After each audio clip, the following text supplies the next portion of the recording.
आप देख रहे हैं केपी न्यूज इंडिया, हमेशा सच के साथ। आप लोगों के सामने एक लोकसभा सीट के बारे में बात करना चाहती हूँ जिसका नाम है धूले।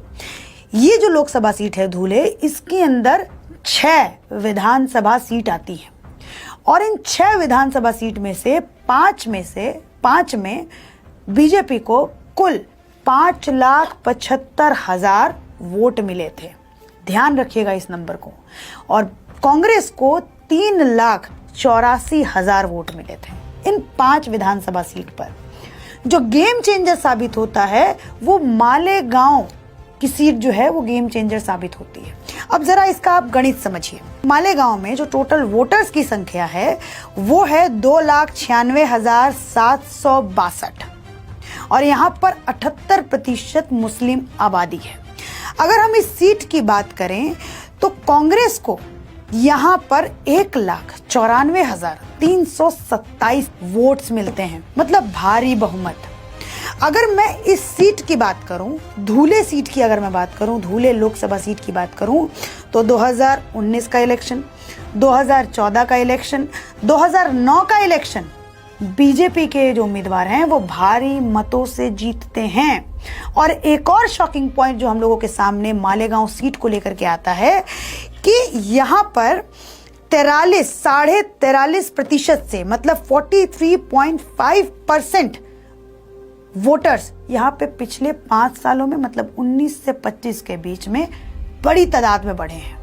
और कांग्रेस को कितना वोट मिलता है इस सीट पर, मालेगांव सीट पर? 1,94,327 वोट मिलता है।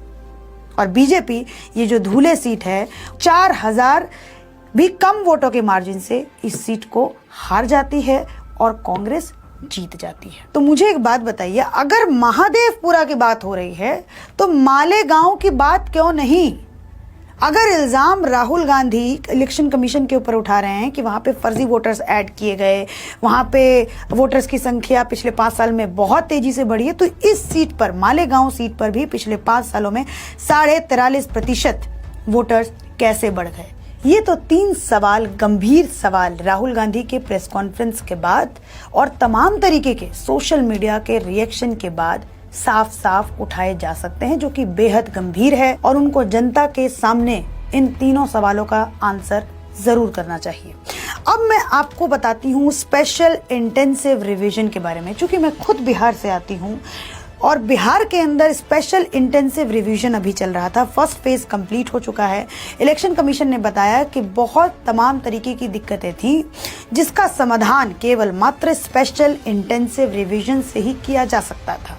काफी सारे फेक वोटर, जैसा कि मैंने आपको महादेवपुरा की बात बताई और मालेगांव की बात बताई, ऐसी प्रॉब्लम्स भविष्य में ना आए, इसीलिए स्पेशल इंटेंसिव रिवीजन पूरे देश में होना चाहिए, ये हम लोगों का मानना है।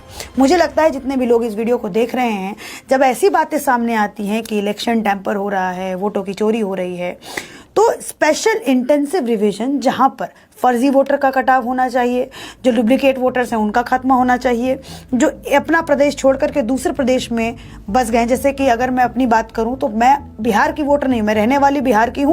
विधानसभा का जो चुनाव अभी हुआ, टोटल वोट 3,42,748 के ऊपर चुनाव हुआ। अभी आपके स्क्रीन के ऊपर ब्लैंक एड्रेस, यानी यादी में, आप बात को समझ लो, मेरा घर नंबर है 747, तो मेरा घर नंबर 747 आना चाहिए, एरिया का नाम आना चाहिए, गली का नाम आना चाहिए, इसको एड्रेस बोला जाता है, वो ओरिजिनल वोट होगा। ब्लैंक एड्रेस,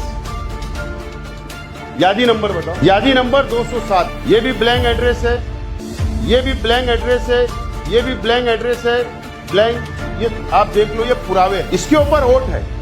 ये सिर्फ मैं आपको डेमो बता रहा हूँ, पुरावे तो आपके सामने है। ब्लैंक एड्रेस की वोट कितनी है, कितनी होना चाहिए? 6,220 ब्लैंक एड्रेस है।